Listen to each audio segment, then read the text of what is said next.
नमस्कार मित्रांनो, आपल्या नवीन एकदा ब्लॉगमध्ये सहर्ष स्वागत करत आहे. आपण आज चाललेलो आहे कृषी प्रदर्शन बघायला.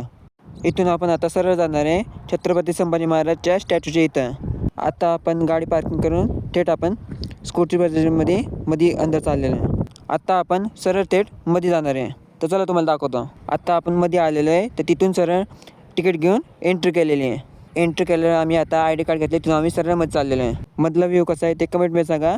आता तुम्हाला विविध प्रकारचे उपकरणे दाखवणार आहे. चला मग आता समोरच मी गेल्यावर मला एक छोटंसं हॉटेलचं मॉडेल दिसलं. कसं वाटलं? आता इथं मला मिनी सिलाई मशीन दिसलेली आहे, तर ती पण जाऊन तुम्ही इथं बघू शकता. कसं वाटलं तुम्हाला? मग हे बघा, इथं सोलरवर चालणारे विविध वस्तू ठेवलेले आहे. हा इथं मला सोलरवर चालणारा दिवा दिसलेला, तर हा एकदा चार्ज केला तर 24 तास चालतं. इथं आता वेगवेगळ्या प्रकारचे खाद्य होते, ते हे बघा. आता हे सगळे वावरामध्ये टाकणार जाणारे खाद्य आहे. मला आता हा ड्रोन दिसला होता.